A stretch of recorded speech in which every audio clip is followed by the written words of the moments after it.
Boa noite, pessoal. Pessoal chegando. Fala, Juninho. Tudo certinho? Esperar mais um pouquinho para ver se entramos mais gente.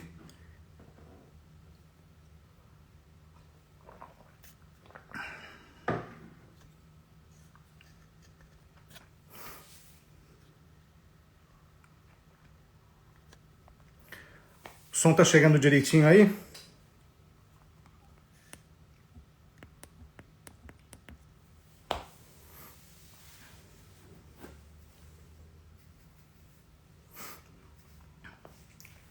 Digita para mim aí se tá chegando o som direitinho.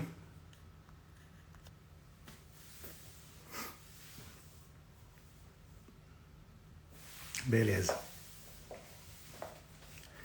O Júnior eu conheço.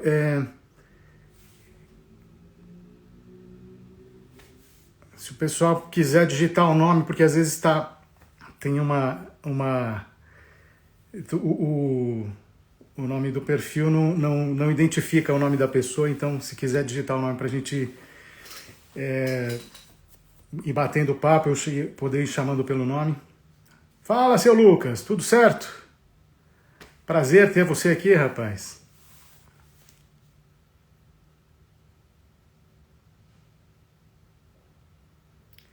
Davi de Manaus, coisa boa. Entrou o Cláudio também.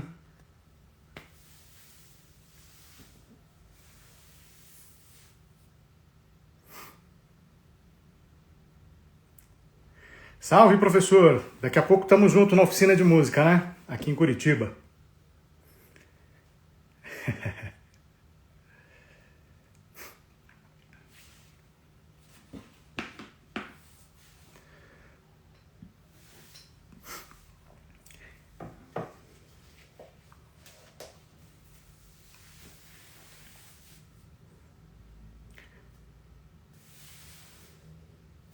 Acho que podemos ir começando, né, pessoal?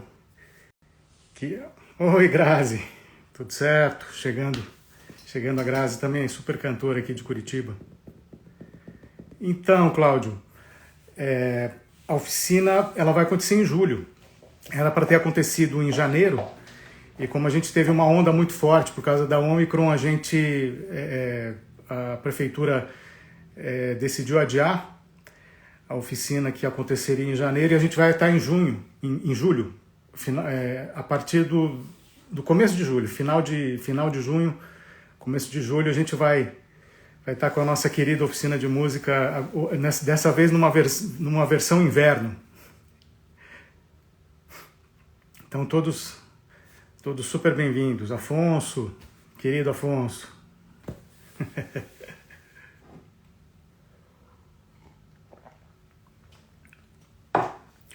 O Afonso faz muito parte da minha história e da história que a gente vai conversar um pouquinho hoje aqui. E a ideia é que o clima seja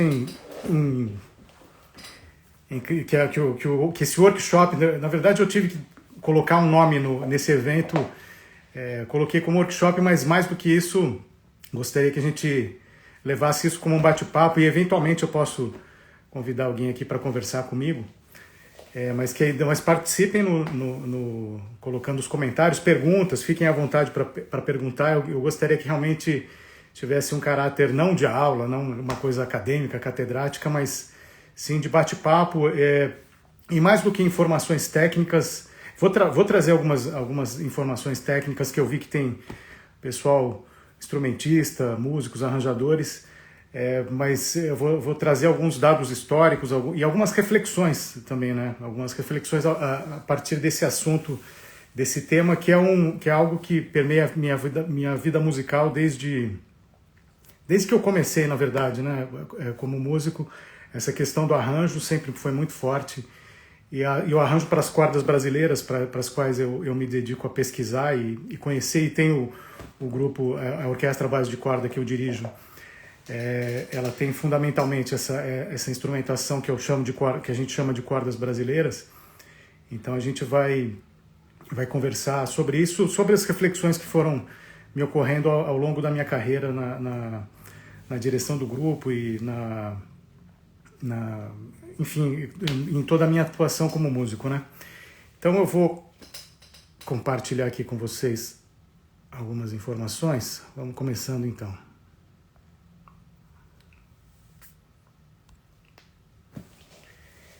Então, chamei esse workshop, esse bate-papo musical como uma visão geral sobre o arranjo e algumas especificidades sobre as cordas brasileiras, né? Aí, daqui a pouco eu vou falar sobre o que seriam essas cordas brasileiras, né? Não, na verdade, acho que é melhor eu já colocar aqui. As cordas, a gente chama de cordas brasileiras essa instrumentação que vem muito do choro, uma parte dela, né? O próprio violão, que é um instrumento universal, mas que no Brasil ele toma um sotaque muito importante, com instrumentistas como Marco Pereira, Rafael Rabelo, Baden Powell, Canhoto, o Garoto.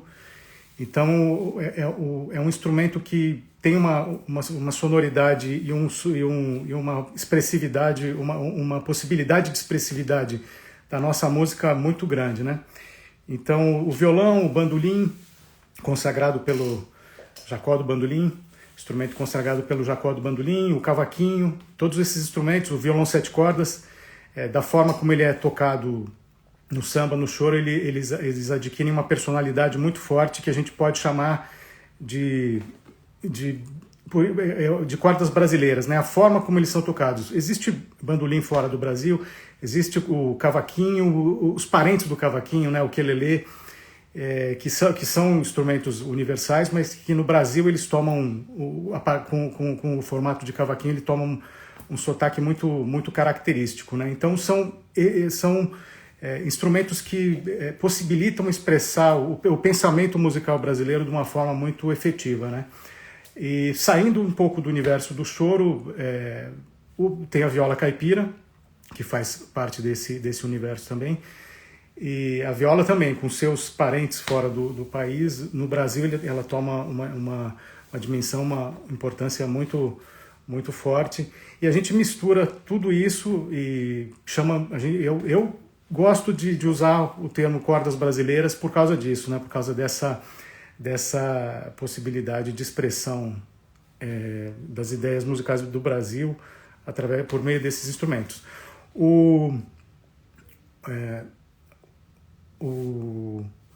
A gente tem também contrabaixo, né, que faz a cozinha, né, os graves, e temos instrumentistas brasileiros muito importantes com expressividade fora do Brasil. E esse termo também tem gente que chama de cordas dedilhadas, cordas pinçadas. Então não existe um único termo para designar esse tipo de instrumentação, né? Eu gosto, repito aqui, eu gosto do termo brasileiro, porque carrega uma carga cultural também, uma carga sociocultural muito forte, que eu acho importante, né? É uma questão identitária também. Quando a gente fala dessa instrumentação, nos remete à nossa própria cultura, a cultura está relacionada à nossa própria identidade, à nossa própria formação, né? Então, por isso eu vejo essa importância. E o que me inquieta muito e que me move a fazer esse tipo de... promover esse tipo de workshop ou oficinas, né? Como eu tenho, é um esforço que eu tenho feito, é por causa da escassez do material, né? Como diz aqui, essas generalidades sobre os arranjos de corda. Essa escassez de material, ela é flagrante, e eu percebi isso ao longo da minha experiência na própria orquestra. Muitas vezes, quando encomendava arranjos para músicos bastante experientes, os arranjos muitas vezes vinham com alguns probleminhas da própria tessitura, impossibilidades do instrumento, né? Então eu percebia que, apesar de larga experiência com outras formações desses arranjadores, na especificidade dessa instrumentação, era flagrante assim a necessidade de uma maior aprofundamento, maior conhecimento, né? Então isso tem me inquietado bastante e como é fruto de uma experiência que eu tenho ao longo desse tempo, tem me movido bastante falar desse assunto, procurar levar essa reflexão, né, da necessidade da sistematização dessa linguagem, né? A gente percebe que mais recentemente tem tido bastante iniciativas de métodos de instrumento, falando sobre a técnica de execução, mas é uma visão muito mais para o instrumentista do que para o próprio arranjador, né? Quando a gente fala em sonoridades de mistura de instrumentos, timbragem de instrumento, especificidades para o arranjador escrever, esse material ainda é escasso, né? Mas é lógico que esse material que tem aparecido, né? Eu cito aqui alguns exemplos muito importantes, né? O Henrique Cases tem um método de cavaquinho, tem estudos para cavaquinho. O Roberto Correia escreve, tem método para viola, as partituras que ele escreve. O Afonso Machado tem um método para bandolim. O Luiz Otávio Braga tem um método para 7 cordas. Então, todos esses, é lógico que, apesar de não serem especificamente materiais para arranjadores, eles têm importância porque é fundamental conhecer a instrumentação para a qual se está escrevendo, é fundamental conhecer cada instrumento, né? Mas a necessidade que eu tenho sentido é a falta de um material de análise de arranjos, de sonoridades, de exemplos de sonoridades, para que o arranjador, quando for escrever, ter algum fundamento, né, de como vai funcionar as misturas dos instrumentos, o arranjo propriamente, né?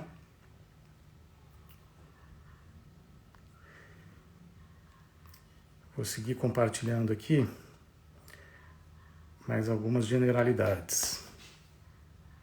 Então, como eu falei, esse tipo de bate-papo, de workshop, é muito para provocar, né? Provocar reflexões e inquietar os músicos, os instrumentistas, os arranjadores a pesquisarem sobre essas possibilidades de escrita para esses instrumentos, como é que eles soam, e não necessariamente formações só de cordas brasileiras ou cordas dedilhadas, né? As possibilidades de um bandolim soando junto com o piano, junto com o violino, junto com uma flauta. Então eu procuro, a busca é por isso, para motivar para escrever para essa instrumentação, né? Então, e a motivação é tudo, né? Ela é o que nos move. Então eu procuro trazer reflexões, inquietações no sentido de motivar o pessoal a pesquisar e escrever para essas instrumentações que são tão belas, né? E tão brasileiras, né? Podemos dizer. E a quantidade dos arranjos escritos e analisados, e é isso que vai fazer a partir da análise, né, dessas possibilidades, é que a gente vai chegar numa sistematização. A gente tem tratados de orquestração, porque tem muita quantidade, né? Tem muita de orquestração de orquestra sinfônica, né? De formações sinfônicas, porque tem muito material. Então, todo esse material que foi composto, experimentado ao longo de tantos anos, centenas de anos, a partir dessa análise é que se sistematiza uma forma de se estudar a orquestração tradicional, né, sinfônica. Então a busca é isso, é que a gente tenha uma quantidade de arranjos que possam ser analisados e que futuramente, a partir da sua análise, surge uma sistematização para essa escrita, né? Então, as cordas brasileiras ou dedilhadas, né, eu já falei sobre elas. Então, elas são palhetadas também, a gente pode usar esse termo, né, de cordas palhetadas, né, no caso dos cavaquinhos, dos bandolins. Então, como disse, não há uma uniformidade, não há um único termo para esse tipo de instrumentação, né? E A orquestra à base de corda, ou ABC, é a orquestra à base de corda, que é o grupo do qual eu faço parte desde os anos 90 e metade dos anos 90. E a partir dos anos 2000, o Roberto Inátali, que foi o criador dessa orquestra, ele passou a direção para mim. E foi realmente a minha grande escola de arranjo, do meu pensamento como arranjador, e especificamente como arranjador das cordas dedilhadas, né, das cordas brasileiras. Eu coloco ali que a prática e a teoria, elas andam juntas e se revezando, né? Então, a partir de uma prática, você se conclui o que funciona, o que não funciona, e isso acaba virando um material teórico que as gerações futuras, os músicos que vêm adiante depois, eles consultam isso, e a partir dessa base de uma base que já existe, também dá a sua contribuição prática, vê o que funciona, o que não funciona, descarta o que não funciona, adiciona o que funciona. Então é sempre o aprender fazendo. Então a minha formação, como eu não estudei, né, para ser um arranjador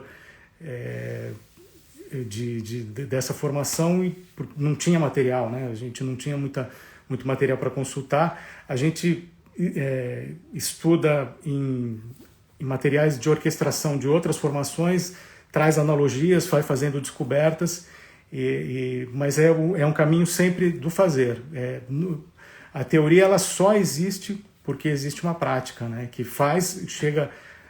que a gente chega a conclusões, e aquilo vira uma teoria que vira material para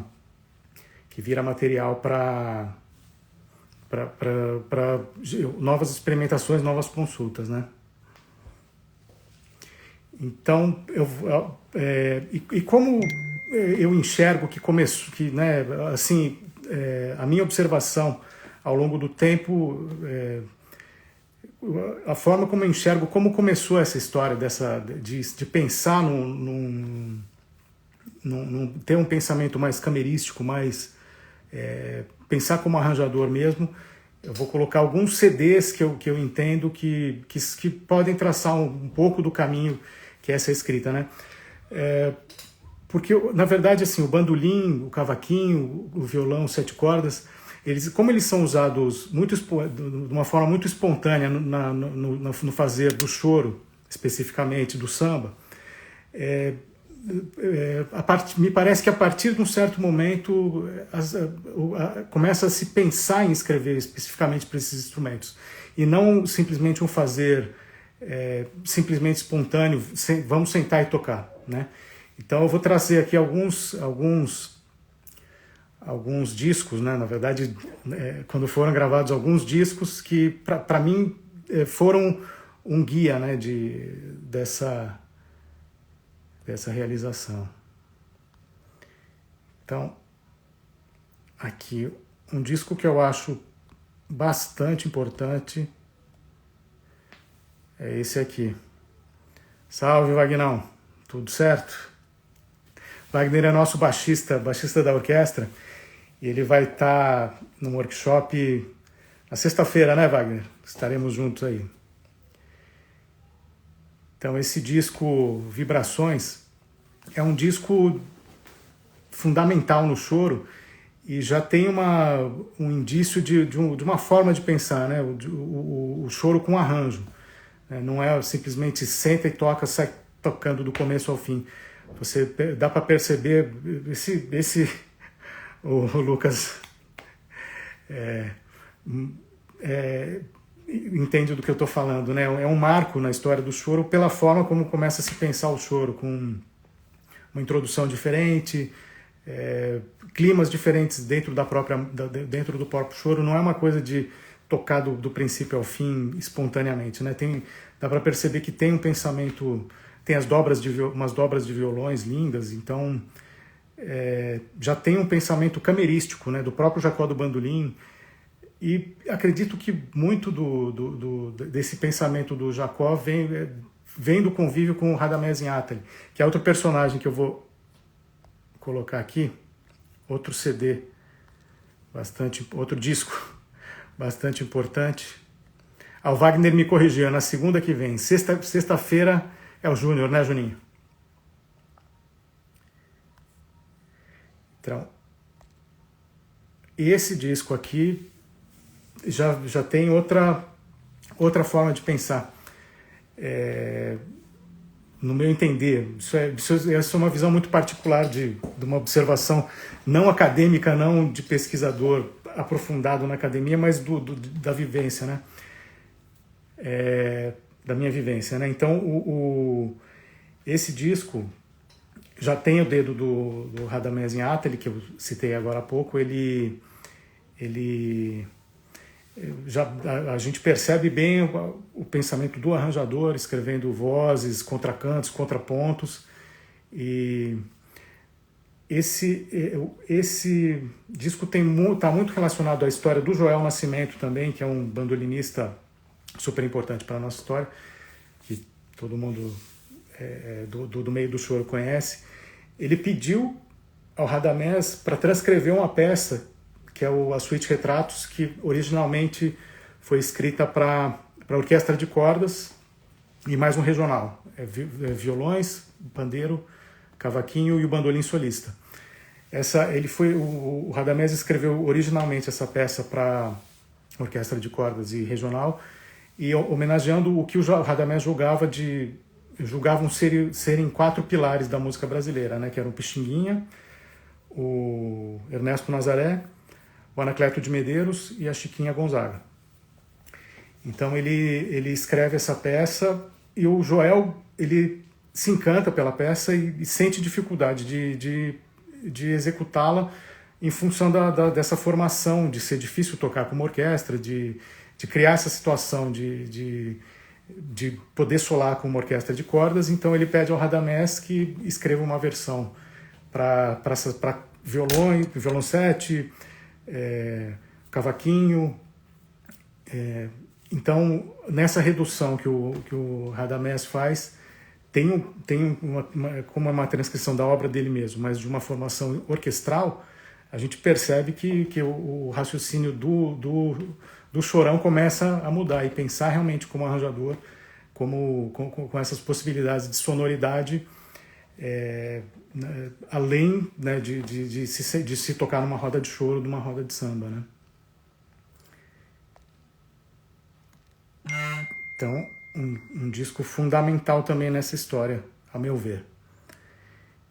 E, claro, tem outras iniciativas que têm esse pensamento, né? E não necessariamente no Rio de Janeiro. Tem a Orquestra de Cordas Dedilhadas de Pernambuco, muito ligado ao movimento armorial, e o Henrique Anes, o Marco César do bandolim, eles juntam-se o violão, o bandolim, juntam-se a viola caipira, a viola de 10 cordas, né? A viola de 10 cordas, e já pensando numa outra sonoridade, muito ligada ao universo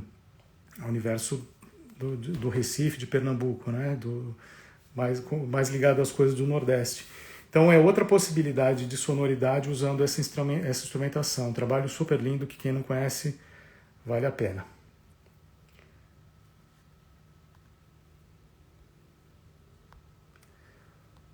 Voltando ao Rio de Janeiro, não tem como não falar também da Orquestra de Cordas Brasileiras, um dos responsáveis pelos arranjos e pela concepção dessa orquestra é o Henrique Cases, mestre do cavaquinho. Salve, Rafa, tudo certo? Grande Rafa, compositor aqui de Curitiba. Obrigado, Pati. Então essa orquestra também, o Henrique Cases teve a oportunidade de conviver com o Radamés e certamente o Radamés colocou minhoca na cabeça do Henrique. Então o Henrique tem vários trabalhos com arranjos escritos e com pensamento orquestral, pensamento camerístico para essa nossa querida formação.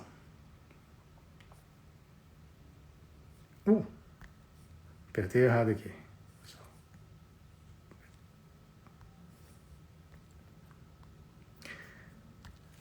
Um pouco talvez no mesmo tempo, um pouco depois da Orquestra Dedilhadas, o Água de Moringa é um grupo também que é um grupo de choro, mas que também tem um pensamento camerístico. O Jaime Vignoli, o Josimar Carneiro são músicos super importantes e que tem esse pensamento do arranjo, né? O choro com arranjo, né? Choro e composição, né? Muitas vezes as próprias composições já são pensadas não como melodia e cifra, são pensadas como instrumentação, como contraponto, com um pensamento orquestral na própria composição, não somente no arranjo, né? Então, Água de Moringa também é importante nessa história toda.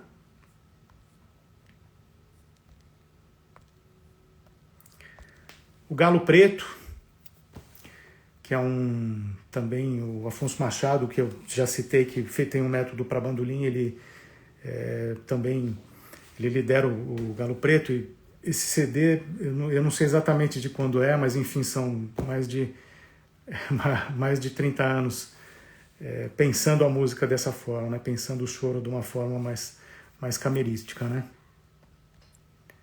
Deixa eu ver o que mais eu separei aqui.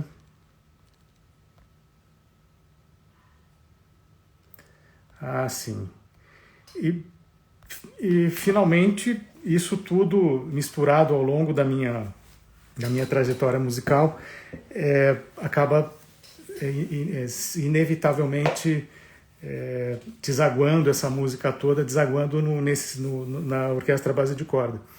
Então esse é o primeiro CD que a orquestra teve a oportunidade de gravar, junto com o Roberto Correia, um craque da viola, que eu também falei, né, que ele tem um trabalho de sistematização do ensino da viola, uma figura importantíssima para a nossa música instrumental brasileira. Então, esse foi o primeiro CD. São só composições do Roberto e todas vestidas por arranjos meus e de outros músicos que faziam parte da orquestra, né? Que fazem, né?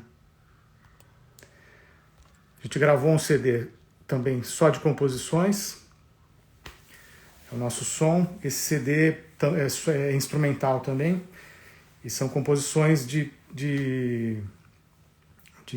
componentes dos integrantes da orquestra. Na época, a gente gravou esse CD em 2010, 2011. E tem composição do Júnior, um frevo ótimo, que acho que abre o CD, né, Juninho? Então, foi o nosso segundo CD. A gente fez uma participação muito legal no CD da Consuelo de Palma, super cantora, compositora. A gente a convidou para fazer um concerto aqui em Curitiba e desse encontro surgiu a vontade de gravar. Ela gravou esse CD como um CD de carreira dela e nos convidou a participar, e todas as composições desse CD são vestidas pela sonoridade da nossa orquestra, né? E agora, mais recentemente, a gente acabou de gravar um CD chamado a Orquestra Base de Corda Interpreta Compositores de Curitiba. Então, como o próprio nome diz, esse CD ele é feito de composições de autores de uma geração mais antiga, já falecidos, né, já nos deixaram desse plano físico, e de compositores da própria orquestra. Então a gente toca composições desses compositores, o Bento Mussurunga, o Benedito Manuel da Costa, o Wilson Moreira, Janguito do Rosário, e o Zé Fonseca e o José da Cruz, e a gente fez um concerto em 2017 com esse repertório, e a gente tocando composições desses autores e compondo músicas novas em homenagem a eles. Então esse CD Ele é uma espécie de tributo a essas gerações anteriores que tanto contribuíram para a música acontecer aqui na cidade, como composições dos próprios músicos da orquestra que no momento buscam dar a sua contribuição. Então esse CD é permeado desse carinho, de uma troca de carinho, né, entre uma geração mais recente com uma geração mais antiga. E a motivação do workshop ele faz parte dentro do projeto do CD, né, ele faz parte desse CD. Então em breve a gente vai lançar esse CD. A gente vai fazer concertos aqui em Curitiba, na Capela Santa Maria, no Teatro da Vila, que é um teatro recém-inaugurado lá na cidade industrial, e vamos colocar nas plataformas também. O Cláudio está perguntando onde encontra os CDs da orquestra. Depois você me manda um direct aqui, que aí eu te oriento como você ter acesso aos CDs, tá bom? E que honra, Danilo Caymmi, meu querido. O nosso querido curitibano agora. Danilo é uma figura incrível, um personagem na música brasileira de fundamental importância e que nos dá a honra de estar morando aqui em Curitiba, curtindo esse friozinho e espalhando a sua música mais do que nunca por aqui, né? Obrigado, Danilo, por estar aqui com a gente. E existem, além dessas formações, né, que eu coloquei as capas de disco e falando aqui da orquestra, tem outras iniciativas pelo Brasil. No próprio Rio de Janeiro, a Unirio tem o Almir Cortes, os professores Almir Cortes e o Pedro Aragão. Eles dirigem uma orquestra de cordas e tem uma orquestra do Joel, meu querido Joel, que tá assistindo a live. Joel, você está por aí? Quer trocar uma ideia comigo aqui? Você falar um pouquinho do seu trabalho também? É uma orquestra de dedilhadas junto com o coro, uma iniciativa ótima que eu... Joel, tá por aí?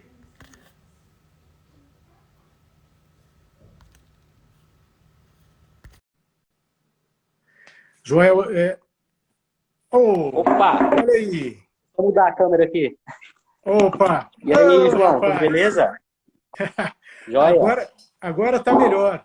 Eu falando sozinho aqui mais de meia hora, o pessoal não deve estar mais aguentando. Então, vamos trocar uma ideia aqui que vai ser legal. Pô, que prazer você estar aqui.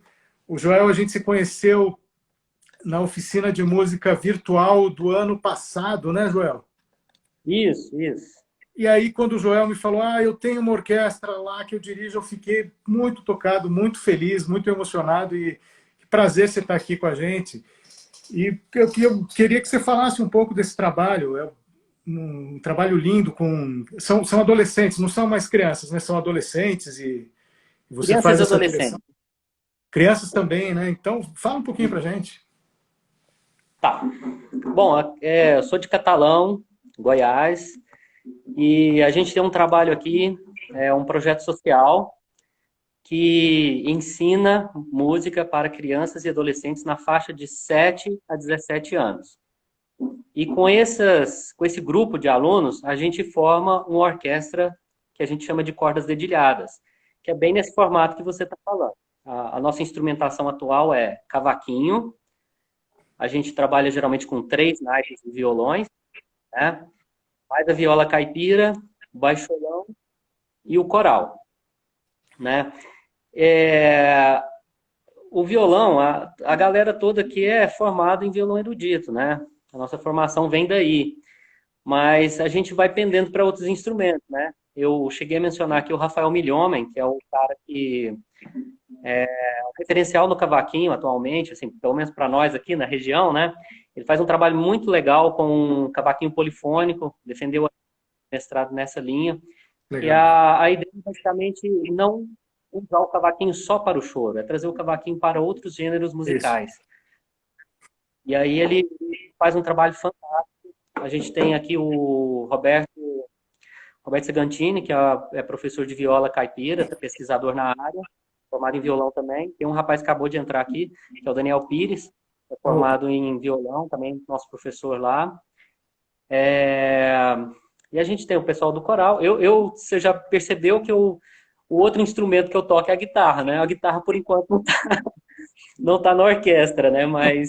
E toca muito bem. O Joel é um Obrigado. virtuoso e toca muito bem. E também dirige lindamente. Tem que tem que colocar a guitarra na orquestra. Funciona também, rapaz. É uma luta, né? A guitarra é mais difícil. A guitarra é mais, assim, mais difícil a questão de público, né? Mas... É um público muito diferente. Entendi. Né? Então, a gente tem, se o pessoal quiser pesquisar, procurar, a gente tem alguns vídeos no YouTube, né, já. É Orquestra de Cordas Dedilhadas Nova Vida. Esse é o nome do nosso projeto aqui em Catalão. E...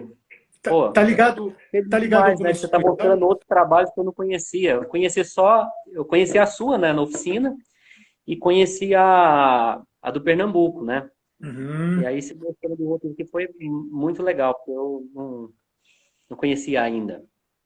Tá? Aí... Mas a gente é bandeirante, né, João? A gente está desbravando um novo cenário, né? Porque é uma linguagem, né, que a gente tá, entre aspas, de carona, né, com Radamés, com esses mestres todos mas ainda falta sistematização, né? Como é que você pensa o arranjo, né?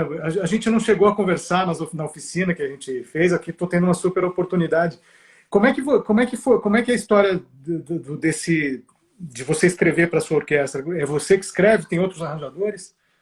Tem também, tem outros arranjadores também. Bom, a gente começou a orquestra aqui em Catalão como orquestra de violões, né? Quem implantou o trabalho aqui foi o maestro Cláudio Weisman, que é de São Paulo. Ele vinha, não sei se você conhece, tem uma experiência lá de trabalho junto ao Guri, né, em São Paulo. E ele veio e trabalhou na implantação dessa orquestra de violões aqui em 2002. A gente começou a trabalhar observar o repertório que era feito, né? Repertório que o público gostava também, né?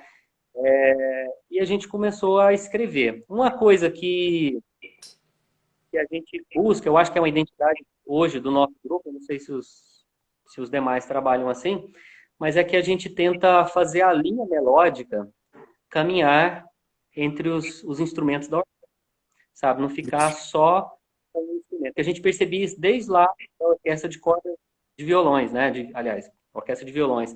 Porque era sempre o violão 1 fazendo a melodia, o violão 2 fazendo o contracanto, o violão 3 fazendo acompanhamento, o violão 4 fazendo base.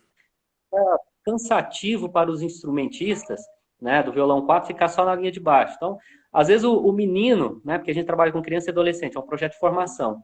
Legal. Às vezes a criança que fazia o violão 1, ela era excelente em melodias, mas ela não sabia fazer dó maior, né? Ela ficava só naquilo. E o contrário acontecia, por exemplo, com quem estava no violão 3, que só fazia acompanhamento e não desenvolvia na melodia. Então a gente começou a mesclar parte A da música, esse aqui faz a melodia, B, esse faz. E a gente foi mudando, mesclando, que depois eu acabei vendo lá na do Paulo Bellinati, que é uma coisa que ele usa bastante. E aí a gente seguiu o caminho, mesmo instrumento de bola, trazendo o cavaquinho, o baixolão, outros instrumentos, a gente começou a seguir nesse mesmo caminho, né? Então, assim, hoje na nossa equipe, tem uma equipe de 7 professores, né, dos instrumentos, eu sou o diretor artístico e maestro da orquestra. A gente tem aí uma equipe, basicamente todo mundo na nossa equipe escreve, né? Escreve arranjos para o nosso grupo e a linguagem da escrita é bem parecida, né? Nesse sentido de dividir as vozes, de trabalhar.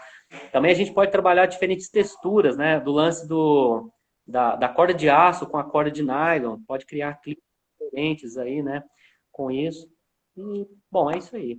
É um trabalho bem legal. Gostoso, né? E eu acho assim que o melhor, pelo menos assim, que eu faço, né, na hora que eu vou escrever, eu gosto de estar com o instrumento na mão. Eu não toco o cavaquinho bem, mas eu toco um pouquinho, né? E aí, por causa da guitarra, a gente entende um pouquinho das palhetadas, aí vai mexendo ali nos acordes e tal. E aí eu gosto de criar as linhas de cavaquinho com o instrumento na mão. De viola, da mesma forma. Eu não sou violeiro, mas eu pego a viola e vou tocando e tal, eu vou escrevendo, para ficar uma coisa bem idiomática, né? Porque aquilo que você estava falando antes, né? E às vezes um arranjador de outro instrumento escrever para nós, parece que não funciona muito bem, porque não entende o idiomatismo do instrumento, É, né? Do lance da percussão, das cordas abertas, da técnica, isso. inclusive, né? É. Então a gente tem que. Eu acho que é melhor quando é um instrumentista da nossa área, porque ele entende mais essa questão idiomática dos instrumentos de cordas dedicadas e consegue É. expressar isso melhor. Então, isso aí o que você diz vai ao encontro, né? Ao encontro é quando vai junto, né? Ao que eu tinha falado que se a gente sistematiza uma forma de comunicar aos arranjadores como pensar para escrever para o instrumento, não necessariamente o arranjador precisa tocar o instrumento, ele precisa conhecer o instrumento de uma forma que ele consiga escrever e que seja funcional para o instrumento, né? Então é justamente isso. O ideal, né, no mundo, pensando no mundo ideal e nesse estímulo que eu dou, é isso, é que a gente tenha a sistematização dessa informação para que um arranjador que não é de cordas dedilhadas, um pianista, leia, né, leia as análises dos arranjos e entenda como se escreve para essa instrumentação. Então a gente é da prática, a gente vai, toca, pega o cavaquinho, e aí qual que é o trabalho agora? É escrever, sistematizar isso como informação que ela chegue de uma forma que eu não toco violino, mas eu escrevo para o Aham. violino, porque eu estudei, mal arranho o violino, né? Mas eu consigo escrever porque eu fui atrás da informação que já estão nos tratados de orquestração, a forma como você pode estudar o instrumento teoricamente para você poder escrever, você vai saber como vai soar e tudo. É justamente esse trabalho que falta. Então, cabe a nós, né, que estamos com a mão na massa, e aos acadêmicos, aos pesquisadores, aos estudiosos, escrever, sistematizar isso para a gente passar essa informação de uma forma eficiente. Porque senão todo esse trabalho, os arranjos do Radamés, por exemplo, para a Camerata Carioca, eu sei que tem os originais, mas isso precisa ser editado, analisado, para que futuramente as pessoas, que isso se torne material de pesquisa, né? O nosso querido Danilo está sugerindo a ouvir Vila Lobos. O Com Vila certeza, Lobos né? Super abre a cabeça idiomático. para escrever para qualquer instrumentação, é fundamental, realmente. Sim, Vila Lobos sim. é fundamental. E claro, ele tocava violão, um craque, assim, um super personalidade na música mundial, e que tocava violão, frequentava roda de choro, então conhecia o instrumento também, e deixou uma obra linda, né, de violão, não só o violão solista, os estudos, os prelúdios, o concerto para orquestra e violão. Fundamental mesmo, meu amigo Danilo. Ouvir Danilo Caymmi é fundamental também. Ouvir Caymmi, os Caymmis, Ah, tá. é fundamental também. A brasilidade, né? O violão, a forma como o Dorival tocava aquele violão, né, Danilo? Não estou falando bobagem aqui, não, né? Tem muito Brasil naquele jeito de tocar, naquele jeito do Dorival Caymmi tocar aquele violão, né? Aquele violão que está na sua casa, inclusive, né, Danilo? Que eu já tive o prazer de conhecer o violão. Caramba, Onde, hein? é, é muito bom. Joel, que prazer imenso falar com você, e segue firme com a orquestra lá, e estamos em contato. Tomara que a gente consiga fazer alguma coisa conjuntamente. Para mim seria um grande prazer se a gente unisse forças aí, você podendo escrever para a gente, eu podendo escrever para vocês lá. Entendeu? O Caramba, que Pelinati, honra. Nossa, um então, privilégio enorme para nós. Aí sim. Ó, estamos muito em contato. obrigado, João, pela Estamos juntos. oportunidade. Qualquer coisa, estamos por aí, tá bom? Forte Valeu, Joel. abraço. Um grande abraço. Tudo de bom.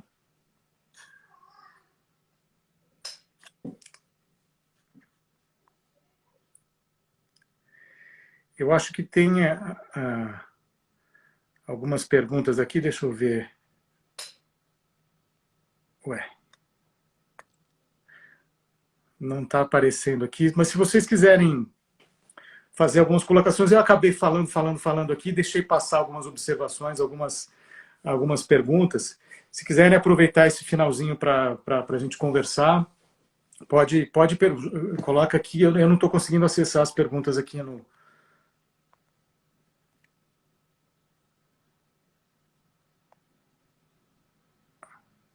Então, se quiserem colocar alguma pergunta, alguma observação esse finalzinho de live, a gente vai trocando ideia aí. Legal, alguém falou de uma orquestra de violões, né? Orquestra de violões de Gramado, é isso? Então, Cláudio, eu te confesso que eu não conheço. Assim, é muito interessante. Tem orquestras de violões, orquestra de violas, e orquestra de viola caipira é uma infinidade de grupos que tem por aí. Então, eu sei que tem bastante. O João Paulo Amaral, um super violeiro, amigo nosso, ele dirige uma orquestra de violas. Então, essas formações de orquestra, de instrumento de cordas, tem várias no Brasil, e isso me faz lembrar. É interessante, se vocês pesquisarem, tem orquestras de instrumentos típicos na China, instrumentos que a gente mal conhece, mal ouve falar. Tem no Japão também eu vi. Então, essas formações de instrumentos que são muito característicos das nacionalidades, eles são... Eu entendo que é muito interessante, assim, porque volta naquilo que eu falei no começo do processo identitário, né? A sonoridade da música de cada povo, ele tem uma carga muito forte. Então, pensar nessas instrumentações, né? Quando a gente ouve uma formação sinfônica, ela tem o seu nascimento na Europa, né? Então é uma sonoridade que é muito forte, característica, né? Então o Brasil tem isso em vários instrumentos de percussão e também nesses instrumentos de corda, né? No cavaquinho, no bandolim, na viola caipira, tem muita muita vida que esses instrumentos permitem a gente escoar por eles, né? São meios que o brasileiro encontrou de expressar o que tem dentro de si por meio da música e usa esses instrumentos com muita propriedade. Então é uma sonoridade que eu entendo importante, por isso que eu uso o termo cordas brasileiras, né?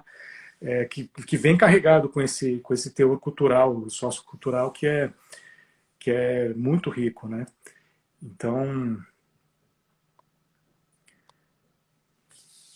André Ribas, meu querido, dando a honra da sua presença aqui. André é super acordeonista, que lançou um CD recentemente. Trabalho lindo, né, seu André?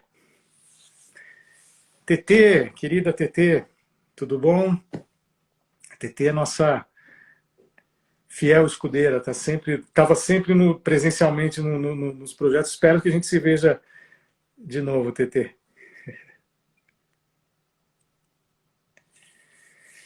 Certo, então já estamos partindo para os finalmente, né? Então eu lembro aqui a vocês, agradeço a presença de vocês, de estarem ouvindo aqui um pouco da história da Orquestra Base de Corda, um pouco da experiência desenvolvida por esses anos, e lembrando então que temos um CD saindo do forno da Orquestra Base de Corda, tocando compositores aqui de Curitiba.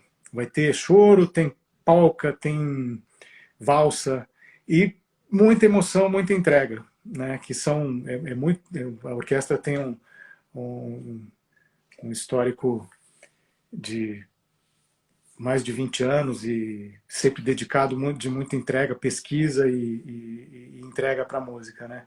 Então será um prazer se vocês puderem curtir isso com a gente. Oh, Danilo, eu sou de Curitiba, querido. Oi, Cris Lemos, saudades também. Agora voltando, então, e quem está aqui em Curitiba, nós estamos finalmente voltando com os concertos presencialmente. Então, em breve, estaremos lançando esse CD no Teatro da Vila, na Capela Santa Maria, dia 20 e 21 de maio, e no Teatro da Vila, um teatro recém-inaugurado lá no SIC. Então, será um prazer poder encontrar vocês. E tem mais workshops, né? Dentro desse projeto do CD tem mais alguns workshops acontecendo. Agora, na sexta-feira, o Júnior, violeiro da orquestra, vai estar com a gente. Na segunda-feira que vem, o Wagner, nosso baixista. E na sexta-feira, uma lenda de Curitiba, o Julião Boêmio, vai estar aqui falando sobre o cavaquinho, sobre a vida dele, sobre os projetos, e sobre instrumentos, sobre música, contando piada. E num bate-papo, vai ser mais em formato de bate-papo. Eu vou estar junto com o Júnior na sexta, o Wagner na próxima segunda e o Julião na outra sexta. Então, acompanhe, eu vou postar aqui no meu perfil do Insta, vou postar a divulgação desses próximos workshops dos shows de lançamento do CD. Tá bem? Agradeço de coração estarmos juntos, desejo uma boa noite a vocês.